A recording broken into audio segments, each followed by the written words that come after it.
my sit-down interview with the Leader of the Opposition, Anthony Albanese, this afternoon, I started by asking him if he'll support giving tax relief to Australians. Well, look, we're going to have a considered response. We've had one discussion already. We'll be dealing with a whole range of issues on Monday. It's our regular meeting. But we don't have to make a decision on Monday. We'll have a discussion, but the legislation won't even be introduced till the following Thursday. So one of the things that I've said as Labor leader we will do is to be inclusive, to give considered responses to issues that are before us, and we'll do that. Do you accept, though, that Scott Morrison does have a mandate for the tax cut package? And you could argue this is the only thing he has a mandate for. You know, this is the central policy that he took to the election. Well, I accept that he has a mandate for the first stage of the tax cuts because they come in on July 1, and we supported it as well. But, of course, many Australians voted for us at the election as well. Essentially, it was a... Well, only 1 in 3 Australians voted for you at the election. Well, 41% more people voted Labor than voted Liberal at the election, by the way. We got the largest vote of any political party. So if we go down to that, sure, together with the National Party and then other political parties, the LNP, that was increased. But the truth is that many Australians put their faith in us and in our agenda. Now, we lost the election, so we need to reassess those issues.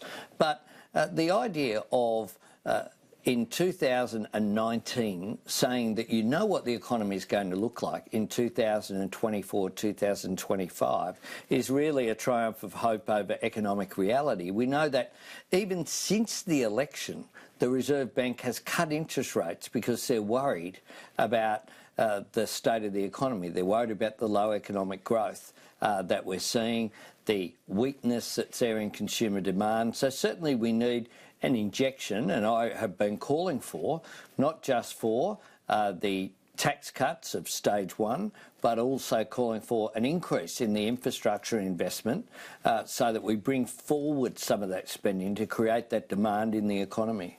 If you say that more people voted for Labor than voted for the Liberals, do you think the government has a mandate for anything out of this election? Well, they, of course, we have an election whereby people vote for political parties to represent their points of view. What we don't have is an election whereby you simply give a tick to everything that the government wants to do. And I think it is really hard to argue that if you went out there on the street and said to passers-by, what will the tax rate be between $45,000 and $200,000 in the year 2025? If you picked 100 people, if any of them could say, well, that will be the same rate and it'll be decreased and they're getting rid of the 37-cent rate and the changes that are occurring, I'd be amazed. Do you think people don't understand what the government was arguing for during the campaign? Well, the emphasis that they had during the campaign was on the tax cuts coming in on July 1. We support those and we'll vote for them. The stage 2 tax cuts are scheduled to be introduced in this parliamentary, within the next 3 years before the next election. So would you support those as well? Well, not necessarily. They, of course, are due to come in 2022, and we don't know when the next election will be. Provided the government serves its full term. They are scheduled to be... Well, they're scheduled to start to come in, but... Look, we'll examine those issues, but one of the things I'm quite disappointed by is that the government hasn't given us the information that we've asked for, which is reasonable. What is the government's modelling on what the impact will be on different income groups of the tax changes that they're proposing? Will there be any cuts required? Because if you're reducing revenue, money coming in, you have to reduce money going out as well. To some extent, unless they argue that reducing the money coming in is somehow going to increase revenue by the same amount in some other way. So the government needs to come, I think, clean about that. It's hard for them to do that, of course, because there is such unpredictability in the global economy as well as the softening that we're seeing in our domestic economy. In terms of the stage 3, when you say they don't come in until 2024 to 25, isn't it sensible, though, to plan for the tax revenue that you'll have in the budgets in 4 or 5 years' time? Well, we'll have a big election, of course, between now and then, and it's one in which I'm hoping there's a different outcome. So the idea that you tie yourself to that is one that the government's arguing. That's why we're asking for the information from stage 3 of the tax cuts. We'll give it consideration on Monday, and we'll certainly make a decision at some point between next Monday and the following Thursday when we see the legislation. When you say you're concerned about what the economic climate will be in 2024-25 when the stage 3 tax cuts take effect, when the GFC hit, Labor's response was cash handouts as a stimulus. Even if the economy does go south, surely the tax relief would similarly work as a tax relief. Well, we don't know what will be required. That's the point. It may well be that in 2025 you're not looking to stimulate the economy. That's the point about making these big macroeconomic decisions in terms of fiscal policy at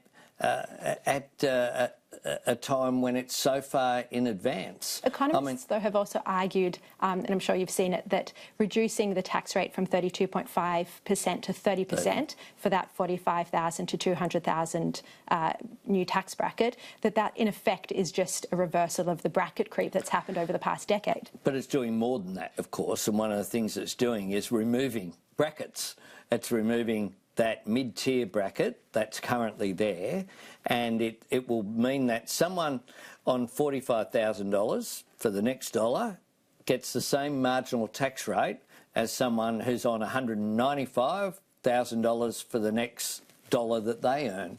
Now, there's an enormous difference between someone who earns $45,000 and someone who earns $200,000, but under this proposal, the marginal tax rate will be exactly the same.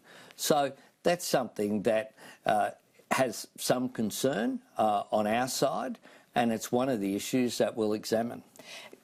From listening to your arguments, it mainly seems that your concern is what the economic climate will be in 6 years' time, rather than the fact that workers who are earning $200,000 don't deserve a tax cut, which was obviously the previous argument under Labor, that this is the top end of town. Do you think workers who are on $180,000 do deserve tax relief? Look, everyone deserves. You'd want taxes to be as low as possible, but within this context. Within the context you can afford to pay for the services that you need to provide. Because people's income and standard of living isn't just affected by their wage and the amount of tax they pay. It's affected by whether their kids are going to a good school and whether that funding is available for that. If they get sick, it's affected by the health care they get at the local hospital. That also requires government funding. It's affected by whether the infrastructure that they need to drive to work to earn those dollars, or to get on a train or a bus to get to work to earn those dollars, how efficient that is, how productive it is. But wages growth has been very sluggish, very sluggish. Exactly, so, and this government has no wages policy, none.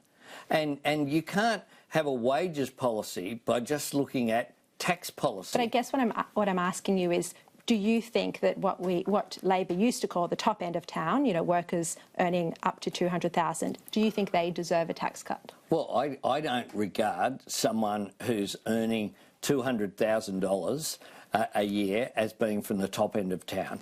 I regard many people, of course, in trades, many people who are earning a good living, who work.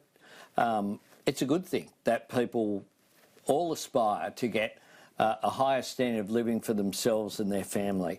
What it's a question of, though, is in terms of the economic policy that's required. My concern is the government is looking at tax, but what's their policy on wages? What's their policy on looking at the increased casualisation of work, the issue of insecurity at work, the issue of labour hire, whereby you have two people working next door to each other, one on one income and one on $10,000 or $20,000 less, just because of the nature of their employment, but they're doing the same work. Those are issues that the government isn't addressing at all. The Reserve Bank has looked at the issue of wages and the fact it's not keeping up with where it should be as being a real handbrake on the economy. And I'd like to see from the government an economic policy that was about more than just this. They've just been elected for a third term. They can't continue to not have a substantive agenda for the economy. Just very lastly on this topic, you've obviously got your shadow cabinet meeting on Monday. There's a suggestion in the paper today that you are taking, although it doesn't sound like it right now, but a more pragmatic approach to passing the government's tax cut package in its entirety, whereas your shadow treasurer, Jim Chalmers, it was suggested is more ideological about it and is really strongly opposed to passing that stage 3. Are you at odds with your shadow treasurer when it comes to whether to pass the government's tax cut package? Not at all. And one of the things that's happening here is that the Labor Party's having proper processes and proper discussion and proper consideration to issues. If that means that the media have got to somehow interpret things as being a difference between people without talking to, certainly no one spoke to me before that article was written, then that's just not true. I am pragmatic as a politician. I look at issues based upon the circumstances where they are. And part of my pragmatism is looking at the impact some 5-6 years on of what that will be. That's part of my concern, is very pragmatic. As a matter of principle, should we deal with issues of taxation policy, looking at issues like bracket creep and those concerns? Yes, but we should also look at the implications so that the first stage, because it's aimed at the low and middle income end, we know that immediately what will happen is people who are on $40,000 a year who have to pay less tax will spend each and every dollar. They don't have a lot of savings. They're surviving from day to day. And that's why that will really feed into the economy. And that's why we're disappointed that the government isn't passing those tax cuts prior to July 1. We offered to sit next week.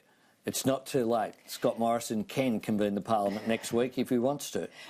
Richard said that if you don't support tax cuts, what will you support? Aren't you worried about being a new opposition leader who says to Australians you can't get tax cuts that they voted for at the election? I'm worried about doing the right thing, and we'll be giving them the tax cuts that were due to come in on July 1, and we'll be considering the other issues. Thank you so much for your time, Mr. Albanese.